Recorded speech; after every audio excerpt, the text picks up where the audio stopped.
कांग्रेस जनता party जानते हैं? देखिए, मैं कांग्रेस जनता पार्टी को जानता हूँ। कांग्रेस जनता पार्टी के लोग बारे में जो भी बोले, लेकिन मैं बता दूं कि जब कोई बेरोजगारों का आवाज उठाता है तो उसे हमेशा सत्ताधारी पीटते हैं, चाहे बहुजन समाज हो, चाहे समाजवादी पार्टी हो, चाहे बीजेपी के लोग हैं, कोई भी हो। जब भी सत्ता जिसका भी होता है, अगर उसमें बेरोजगार लोग इकट्ठा होकर के अपने हक और अधिकार की आवाज उठाते हैं तो उसमें पीटे जाते हैं। तो ऐसे आज भी देखा जा रहा है। अपने देश के न्यायाधीश उतने बड़े पद पे होने के बावजूद भी देश में जो बेरोजगार लोग हैं परेशान हो रहे हैं बेरोजगारी से। इतनी बड़ी बड़ी डिग्रियां लिए हैं, उसके बाद भी उनको नौकरी या सारी चीजें नहीं मिल पा रही। मेरे कहने का मतलब है, आप डिप्लोमा कराते हो, इंजीनियरिंग का पढ़ाई कराते हो, बीटेक कराते हो, या जो भी डिग्री बड़े बड़ी डिग्री लाते हो, उसको उतना ही दीजिए ना जितना आपके देश में रोजगार हो या विदेश में आप भेज सकते हो, उतना ही वर्क कीजिए। उससे अधिक आप क्यों कराते हैं?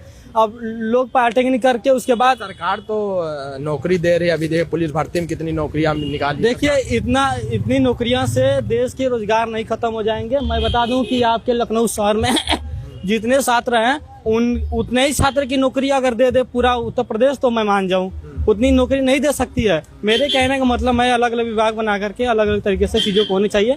हमेशा सत्ताधारी बेरोजगारों पे हावी हुए हैं। मैं चाहूंगा कि बेरोजगारों पे भी ध्यान सत्ता को देना चाहिए। जो मतलब अभिजीत के साथ हुआ, जिनके साथ हाथापाई हुई, उसको लेकर आप क्या ये सही है या गलत हुआ? देखिए, हमेशा लोकतंत्र है, जिसके पास ज्यादा संख्या होती है उसका हमेशा मान्य होता है। मेरे कहने का मतलब है, बेरोजगारों का आवाज अभिजीत उठा रहे हैं तो उनके ऊपर हाथापाई करना आवश्यक नहीं है। लेकिन लोग कह रहे राजनीति कर रहे हैं। राजनीति कर रहे हैं तो उनसे आप दूर हो जाइए, बहुत अच्छी बात है। अगर उनको आप पसंद नहीं करते तो दूर हो जाइए, लेकिन बेरोजगारों का आवाज उठा रहे हैं और बेरोजगार अगर उनका साथ छोड़ दे तो मेरे हिसाब से कहीं से गलत है। क्योंकि अब बेरोजगारों को किसी पार्टी विशेष से नहीं होना चाहिए। जैसे कि मैं बोला कि हमेशा कोई भी पार्टी हो, उसमें जो भी सत्ता में रहता है वो बेरोजगारों को मारता पीटता हुआ आ रहा है, जो अपने हक और अधिकार की लड़ाई लड़ता है।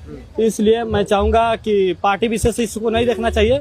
इसमें ये देखना चाहिए कि कैसे बेरोजगारी से लोग लड़े और जूझें, और जैसे पेपर लीक हो रहा है इन सब चीजों पे ध्यान देना चाहिए और देश से बेरोजगारी को खत्म करने की कुछ पढ़ाई कर रहे हैं आप? मैं तो LLB कर रहा हूँ यूनिवर्सिटी, लखनऊ यूनिवर्सिटी से।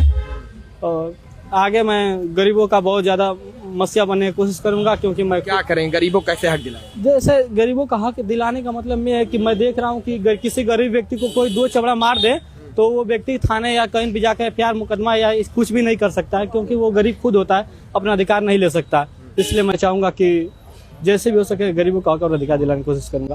ठीक है, चलिए देखिए लखनऊ की जनता से हमने बात की। बहरहाल इस मुद्दे पर आपकी क्या राय है हमें कमेंट बॉक्स में जरूर बताएं। वीडियो जर्नलिस्ट साहिद के साथ मोहम्मद आमिर, न्यूज़ फैक्ट्री, लखनऊ।